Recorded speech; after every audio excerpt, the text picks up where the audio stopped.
Assalamualaikum warahmatullahi wabarakatuh.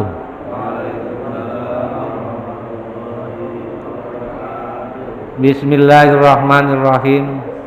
Alhamdulillahirabbil alamin. Wa bihi nasta'inu ala umuri dunya waddin. Wassalatu wassalamu ala sayyidina wa maulana Muhammadin khatamil anbiya'i wal mursalin wa ala alihi wa sahbihi ajmain. Qalu subhanaka la ilma lana illa ma 'allamtana innaka antal alimul hakim. Rabbis shrah li sadri wa yassir li amri wahlul 'uqdatam min lisani yafqahu qawli, amma ba'd. Hadirin jamaah talim Masjid Al-Ikhlas Perumahan Kriya Lebak Wangi yang senantiasa dirahmati Allah Subhanahu wa ta'ala. Alhamdulillah kita bisa berjumpa kembali di tempat yang kita cintai ini, di Masjid Al-Ikhlas, dalam rangka sholat maghrib berjamaah dan dilanjutkan dalam lingkaran taklim ini. Kita semua dalam keadaan sehat walafiat, panjang umur, senantiasa dalam lindungan Allah Subhanahu wa ta'ala. Untuk itu patutlah kita mengucapkan kalimat Alhamdulillahirabbil alamin.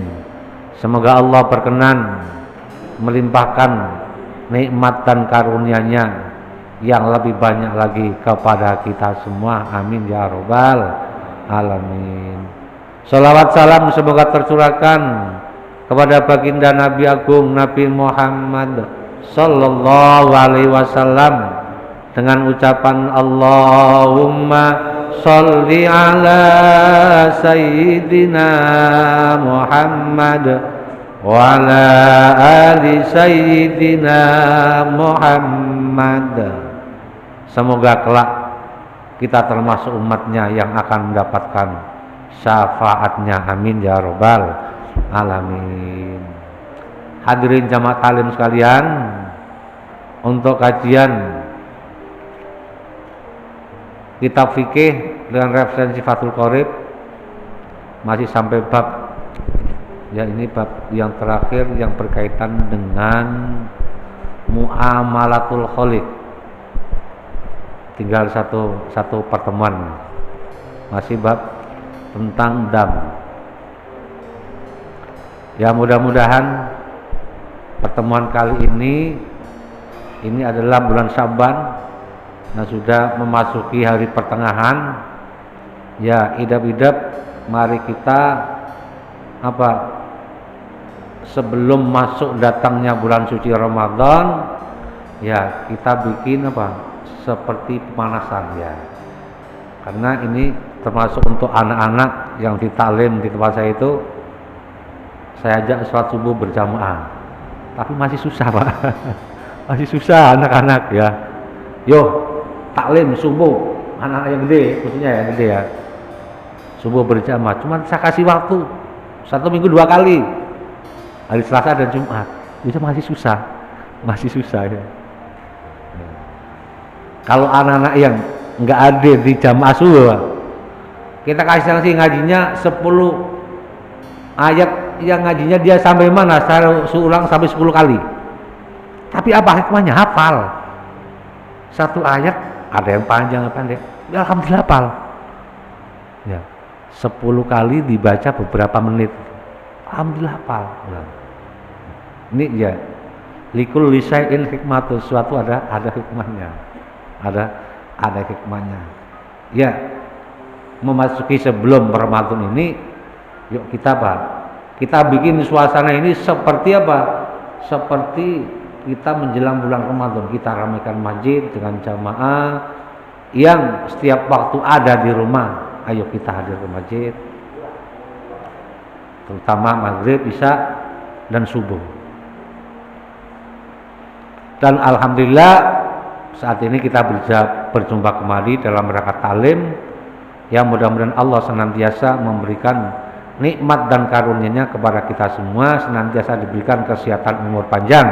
Amin ya robbal alamin. Kita masih bisa dipertemukan dengan bulan suci Ramadan yang akan hadir sesaat lagi, hanya tinggal 2 minggu lagi kurang lebihnya. Bismillahirrahmanirrahim. Qala al-muallif rahimahullahu taala wa nafa'ana bihi wa bi ulumihi wa bi barakatihi fid dharaini amin.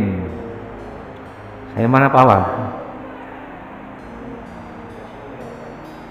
Iya, fa'ilam yajid ya? Apa? Kita baca dulu Pak ya. Fa'ilam yajid mongora lamun ora nemu sapa muhrim ta'aman ing panganan soma mongko poso sapa muhrim angkul limutin saking saben-saben mut yauman sedina wa lam lan ngerti sira annal hadiah sak temene sak temene peparing hadiah ala kismaini iku ing ngatasi rong bagian ahadu mautawi salah jene kismain iku ma perkara kana kang ana apa ma iku ala isorin ing ngatasi kacegah wa hadza utawi iki isor iku wajib ora wajib apa baksuhu ngirim hadiyu ilal haram maring tanah haram bal yatbahu balik nyembelih sapa muhrim fi ma'udil isori ing dalem panggonane terhalang. Ini untuk pembahasan ini kemarin bagi orang yang melaksanakan pelanggaran ketika masa ihram, baik dalam ihram umroh dan haji, ketika ihram dan haji, karena mereka meninggalkan satu kewajiban yang diperintah maupun meninggalkan salah satu ibadah yang wajib dalam ketika umroh dan haji. Kemarin kalau tidak ada hewan yang dibeli, kira-kira apa penggantinya? Kira-kira apa? Ya harga hewan itu kira-kira harganya berapa? Kalau itu semua nggak dapat, ya berarti apa? Puasa.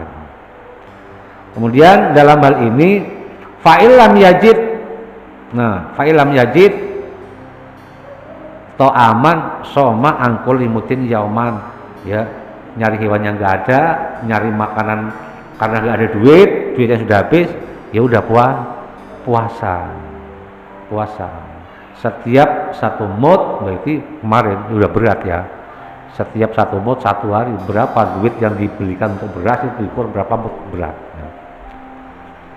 Kemudian wa'lam annal hadiya ala kismaini, kemudian hewan yang dipotong semestinya kan harus diberikan kepada fakir miskin di tanah haram. Kapan?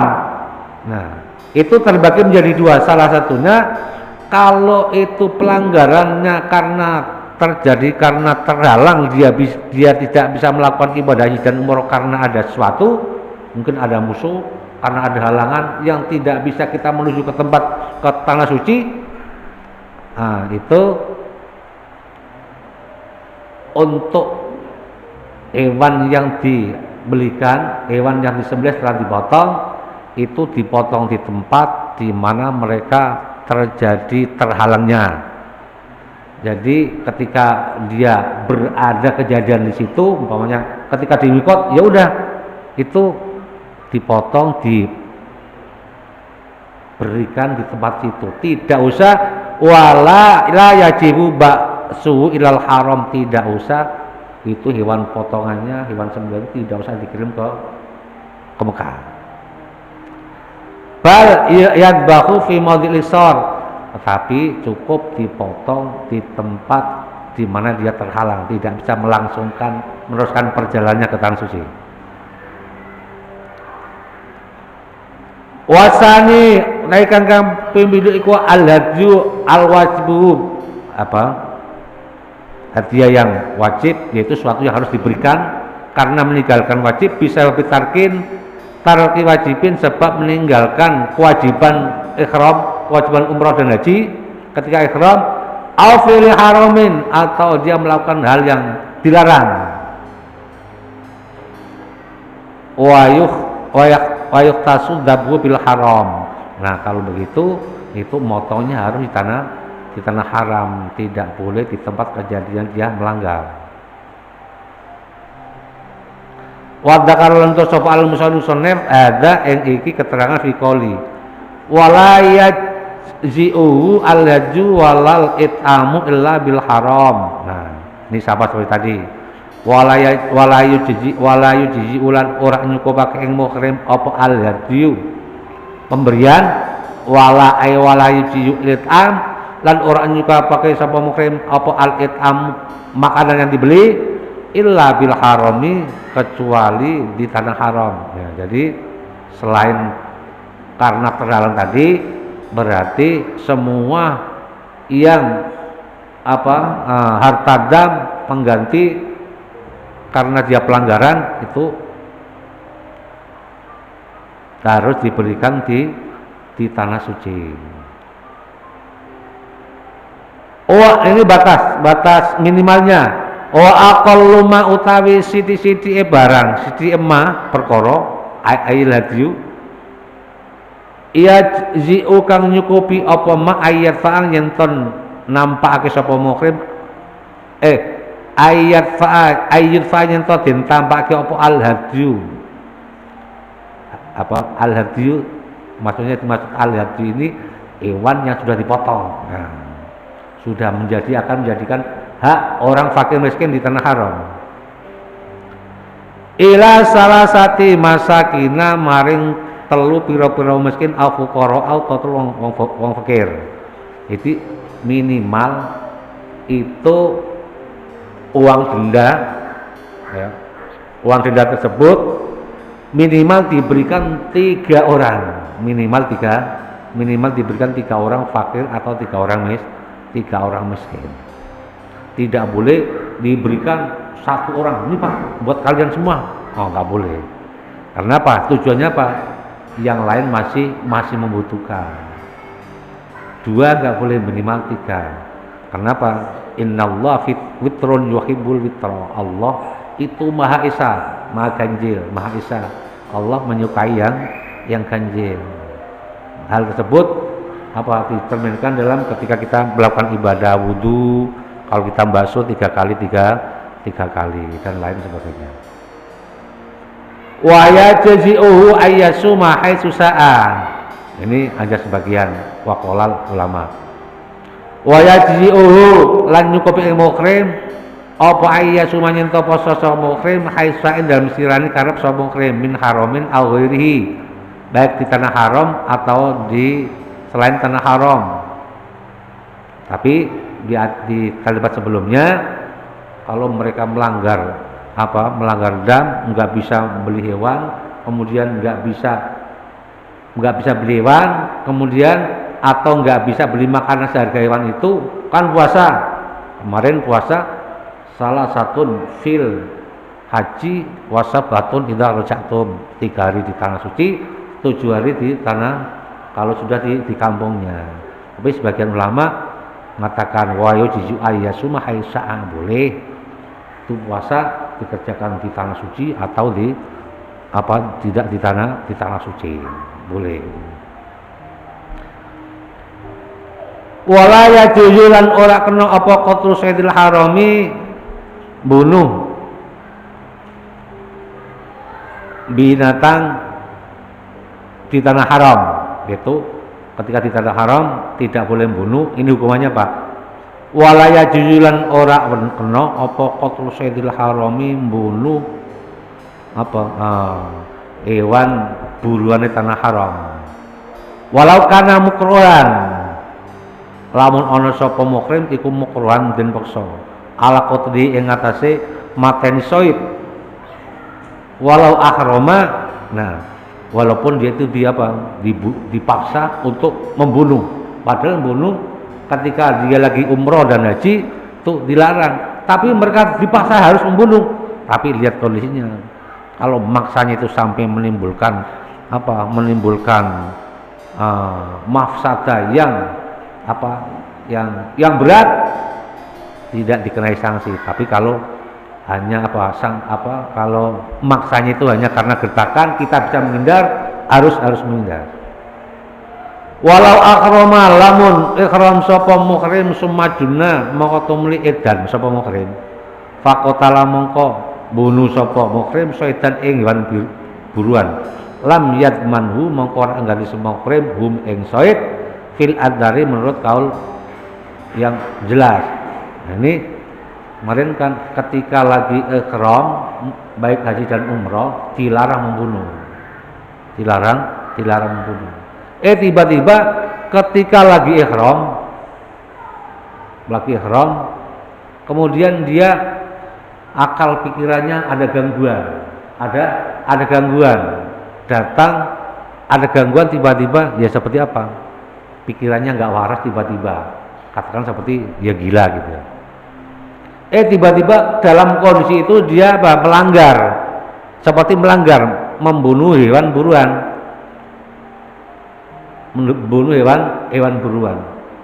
Kemudian kalau sudah seperti itu lam yadmanhu, berarti tidak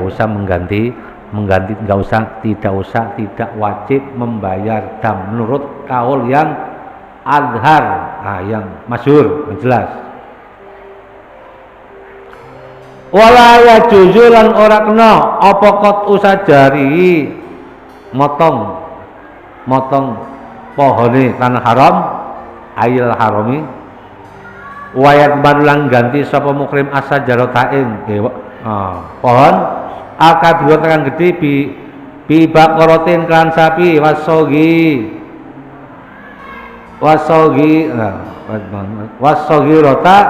rotu utawi motong hewan pohon kang cilik iku bisatin kelan wedhus kambing. Ini wala juju qat'u sajarihi, kemarin kan dilarang orang yang haji dan haji dan umrah sudah pakai ihram tidak boleh memotong, mencabut tanaman tumbuhan yang ada di tanah haram. Tapi kalau memang terjadi seperti itu, nah ini hukumannya, dendanya. Kalau yang dicabut, yang dipotong itu pohonnya gede, pohon palem, pohon mangga, pohon yang gede-gede gitu ya. Itu gambarannya, perbandingannya, gantinya kalau yang dipotong itu pohon gede, ya berarti bakorotin, dendanya sapi. Kalau pohon kecil, tanamannya kecil-kecil gitu, tanaman pot yang ada di depan rumah, itu bisatin, dendanya gantinya adalah seekor kambing. Begitu berat Pak ya. Itulah kalau udah di tanah haram, apa yang sudah diharamkan itu ya harus kita ikutin. Itulah indahnya, mulianya tanah haram. Apalagi manusianya, tumbuhannya nggak boleh diganggu, hewan pun tidak boleh diganggu. Itu menandakan bahwa kita harus memuliakan, tidak hanya muliakan Allah sang penciptanya, tapi memuliakan, menghargai ciptaan Allah, baik yang berakal maupun yang tidak berakal, sampai tumbuhan, hewan sekecil apapun kita disuruh berhenti sejenak, jangan ganggu mereka, hormati mereka, muliakan mereka. Itulah kelebihan tanah haram, tanah yang istimewa, yang diistimewakan oleh Allah Subhanahu wa ta'ala.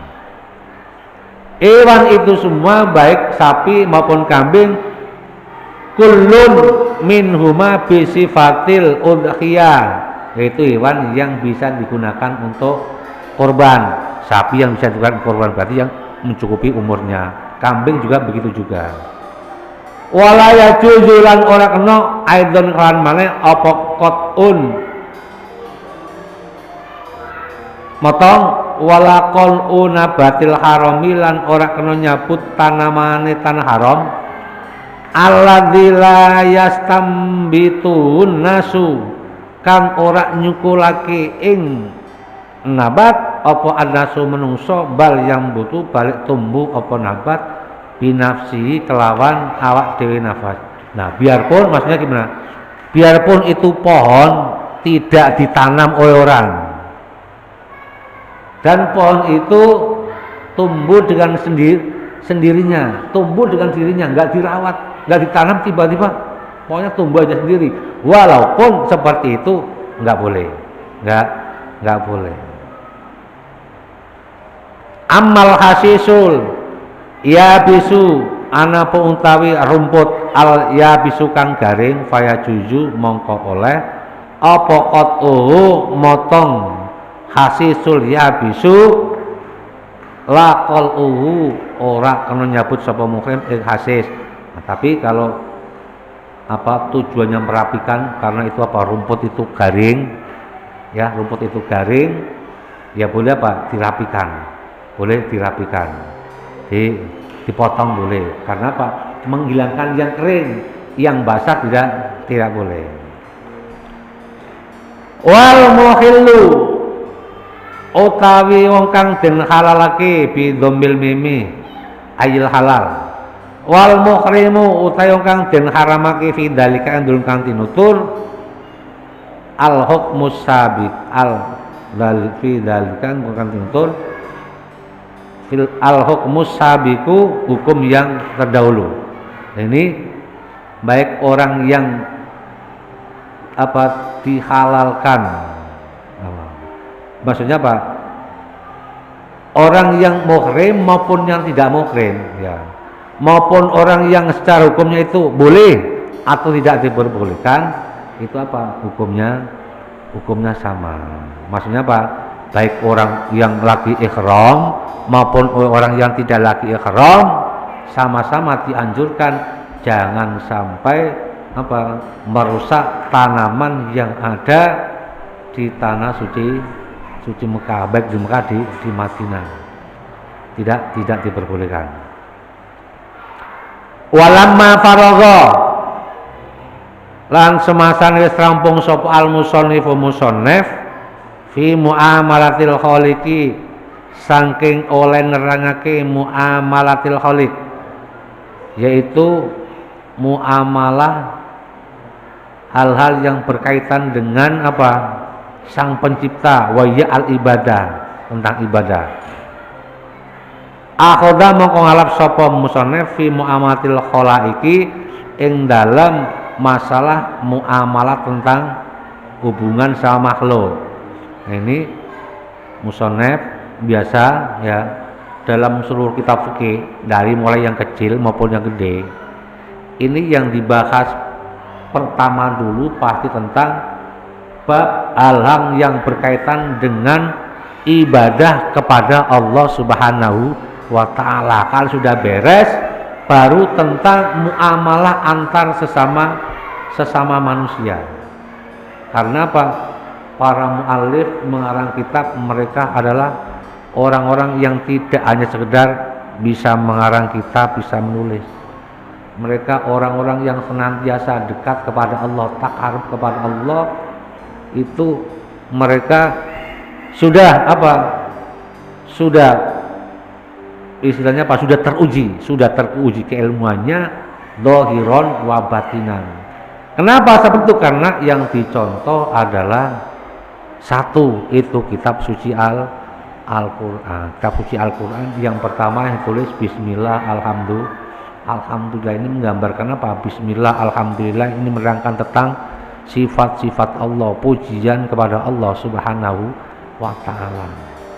Begitu juga para musannif, pengarang kitab, mereka membahas pasti pertama kali tentang masalah hal ibadah, mulai dari yang sekecil pun sampai tuntas.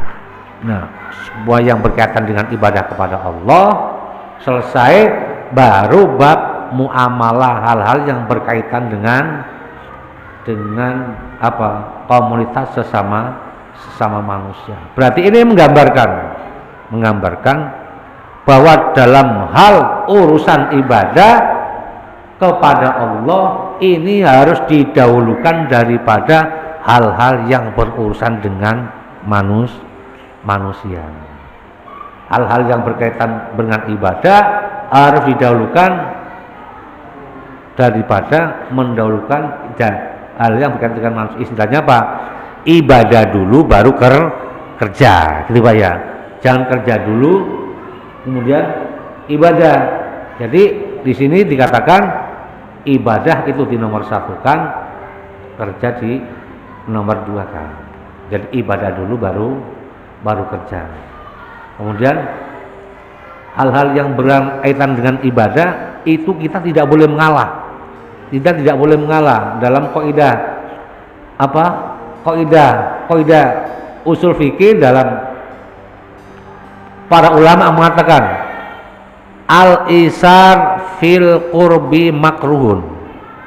Al-isar fil qurbi makruhun. Mengalah dalam hal ibadah itu hukumnya dibenci. Dibenci Allah. Makruh itu kan hukumnya kan apa? Allah benci. Mengalah dalam urusan ibadah itu hukumnya makruh. Contoh Pak ya. Untuk sholat jamaah, pahala yang paling besar adalah saf awal ini yang mengatakan ada apa? Beberapa ulama berdebat. Saf awal ini ada yang mengatakan saf depan yang pahalanya paling besar adalah sebelah kanan. Nah, sebelah kanan. Karena apa? Sesuatu yang kanan itu apa? Paling disenangi Allah. Paling senangi Allah. Makan harus pakai tangan kanan. Wiridan pakai tangan kanan, baca tasbih subhanallah pakai tangan kanan. Enggak ada tasbih pakai jari. Subhanallah, alhamdulillah. Kalau tangannya nggak bisa, tangan kiri boleh. Subhanallah. Tapi lebih baik tangan kanan. Tangan kanan boleh, lebih bagus. Tangan kiri juga boleh, tapi tidak sampai apa? Tidak sampai larangan. Nggak boleh aja. Tangan kiri, tangan kanan boleh. Kemudian ada guru, loh kenapa kamu pakai tangan kiri subhanallah? Karena apa? Saya biasa makan pakai tangan kiri Pak, pakai tangan kiri. Pakai tangan kiri kenapa? Karena tangan kanan pakai cebok katanya. Ceboknya pakai tangan kanan, makanya tulisannya pakai tangan kiri. Ya boleh, tidak jadi masalah ya.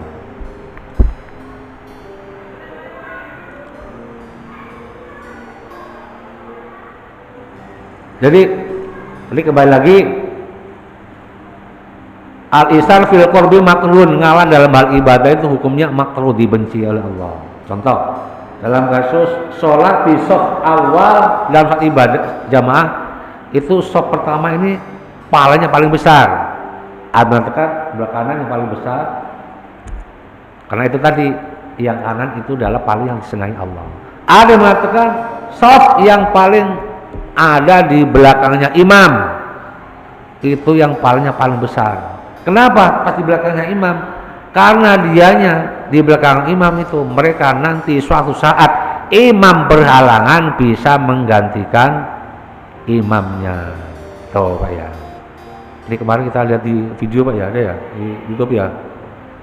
Imamnya lagi lemas baca Quran ya. Imamnya lagi lemas batuk sudah nggak kuat. Imamnya mundur, makmum yang di belakang pas di belakangnya maju. Nah, itulah kondisi, makanya itulah pahala yang paling besar pas belakangnya imam, karena mereka nanti yang berpotensi akan menggantikan imam kalau ada satu masalah. Contoh, ini posisinya lega, ya posisi lega, bapak di belakang, ada dua jamaah di belakang. Enggak, bapak aja yang di depan. Nah, padahal di sini pahalanya paling besar. Mendorong temannya semua juga di depan ini hukumnya makruh. Harusnya kita yang maju lebih dulu. Yang isi shop yang depan, enggak usah didorong orang lain. Kalau kita mendorong, Pak, udah ke depan. Ini makruh. Jadi maksudnya apa? Kita memilih pahalanya shop yang di belakang berarti lebih sedikit.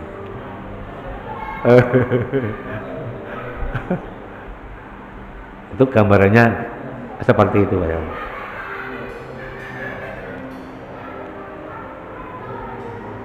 Jadi hal-hal yang berkaitan dengan ibadah kepada Allah ini harus didahulukan, Kalau hal yang berkaitan dengan sesama manusia, memang kita harus utamakan, harus mengalah. Wa yu'siruna ala anfusihim walau kana bihim khassasah. Ini dalam surat Al-Ahzab. Wa yu'siruna, dan mereka mengalah ala anfusihim. Ini ketika kejadiannya apa? Sahabat Ansor dan sahabat Muhajirin. Sahabat Ansor mengalah, mementingkan kebutuhan sahabat Muhajirin. Walau karena bimu'asa, walaupun mereka itu membutuhkan. Ya, karena urusan dunia, urusan apa? Bukan masalah ibadah. Itu bagus. Tapi kalau dalam hal ibadah, nah kita harus apa? Enggak boleh mengalah, enggak boleh mengalah. Atau dalam hal sedekah, dalam yang lain, kalau kita mampu, ya udah. Itu. Dan ini semua membuktikan bahwa Allah senantiasa apa?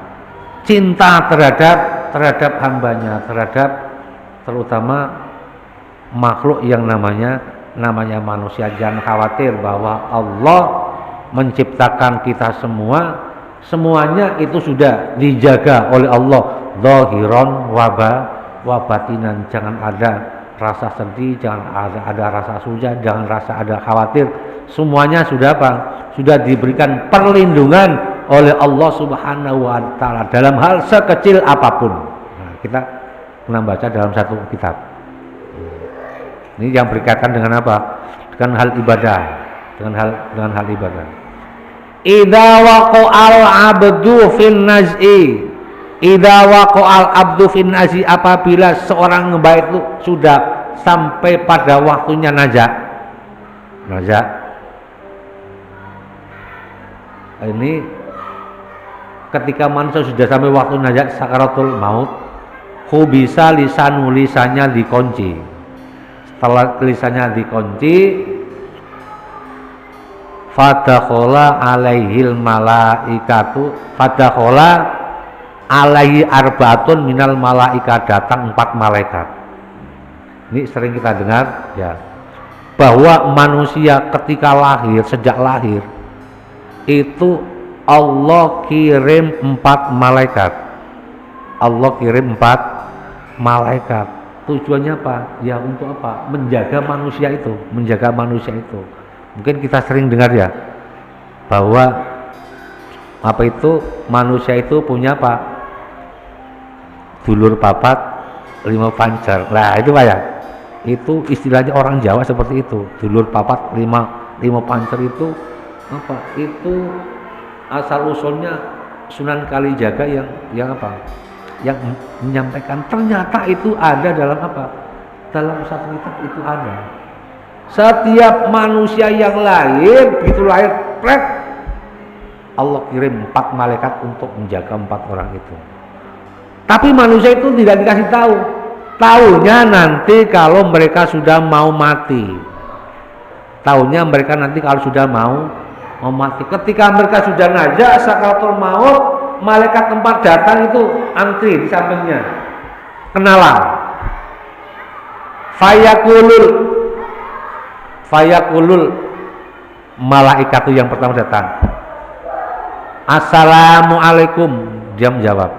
Ketika mulutnya dikunci, malaikat berucap assalamualaikum. Cuman dia gak bisa menjawab secara lisan, tapi batinnya bisa menjawab. Ana muwakilun, saya ini malaikat yang diutus Allah untuk menjadi wakil kamu,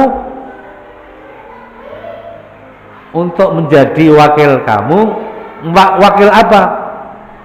Wakil bi rizkika, mencarikan wakil untuk mencarikan rezeki kamu. Allah mengutus aku untuk menjadi wakil kamu untuk mencarikan rezeki kamu.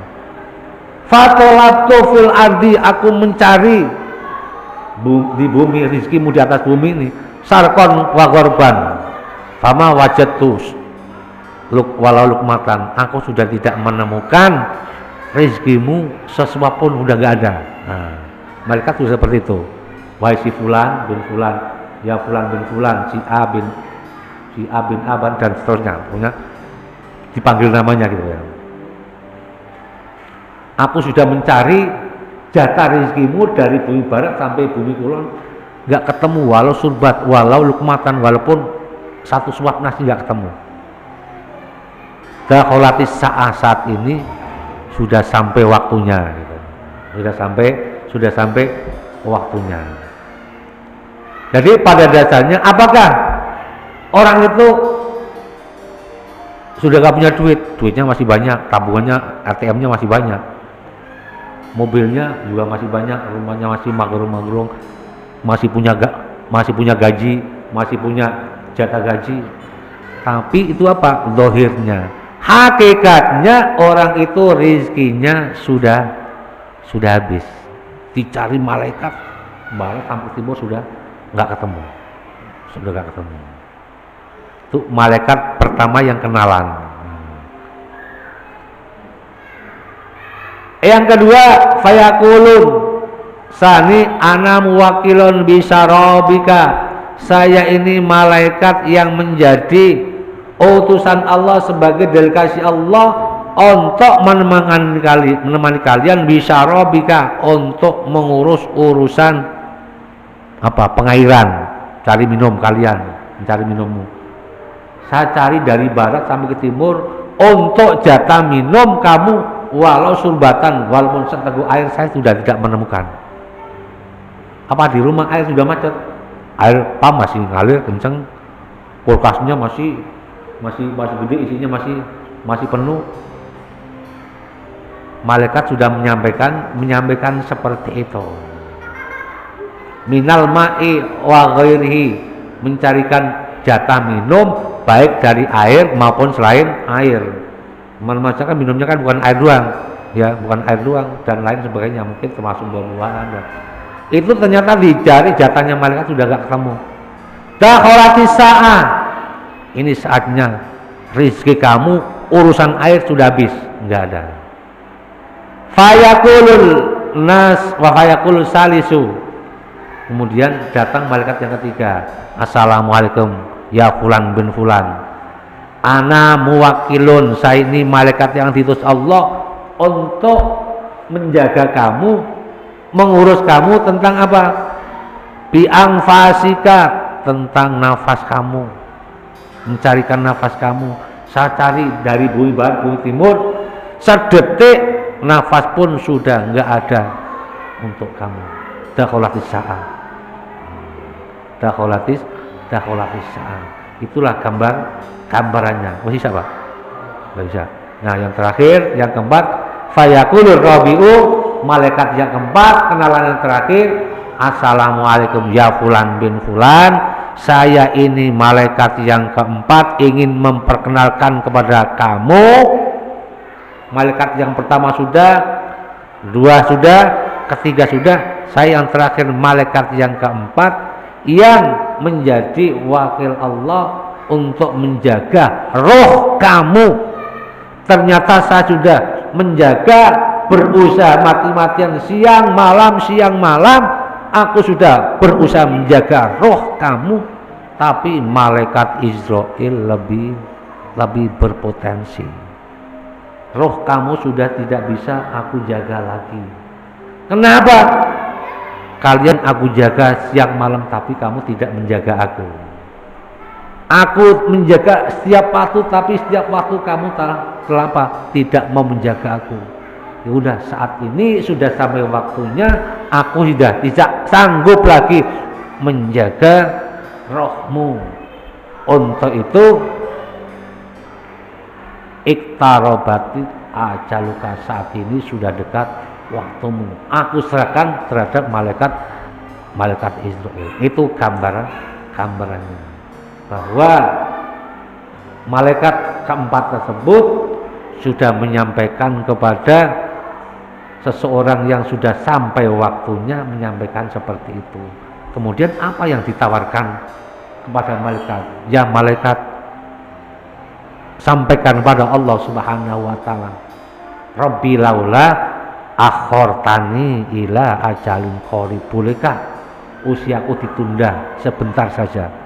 Kalau sudah seperti itu adalah urusan Allah Subhanahu wa taala. Ini menggambarkan bahwa sesibuk apapun jangan tinggalkan kewajiban kita, ibadah kepada Allah Subhanahu wa taala, terutama sholat lima waktu.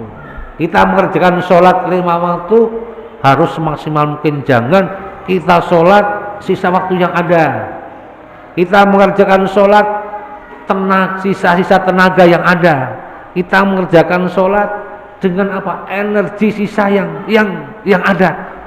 Untuk itu nanti akan Allah membalas seperti itu. Yaudah, memang kamu dulu seadanya, yaudah seadanya. Kalau kita melaksanakan kewajiban kita, ibadah kita betul dalam sekuat tenaga, insya Allah nanti likuli sayin ahmazwa, segala sesuatu itu akan dibalas oleh Allah sesuai dengan kadar kadar kekuatannya, kadar keberatannya. Kalau dia memang berat, dalam kondisi berat tak berjalan, itu pahalanya lebih besar.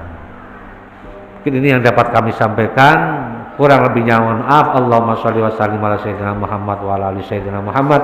Ya Fattahu ya Alim, iftah lana fathan qariba wa alimna ilman nafi'a. Allahumma alimna ma 'allamtana, alimna ma la 'allamtana, alimna ma yanfa'una, alimna ma yanfa'una, innaka ta'lamu wa na'lamu wa anta 'allamul ghuyub. Allahumma inna na'udzubika min ilmin la yanfa' wa min qalbin la yakhsha wa min nafsin la tasba wa min du'ain la yustajab wa min syarri dzalikal arba bi rahmatika ya arhamar rahimin. Allahumma ja'al auladana wa talamidana wa ahli baitina wa man hadara fi hadhil jamaah min ahli ilmi wa ahli ibadah wa ahli iman wa ahli taqwa wa ahli rizqi wa ahli Qur'an wa ahli du'a wa ahli khair wa la tajalna wa iyyahu min ahli syarri wad dhair innaka ala kulli syai'in qadir. Rabbana atina fid dunya hasanah wa fil akhirati hasanah wa qina adzabannar. Sallallahu ala sayyidina Muhammad wa ala alihi wa sahbihi wasallam.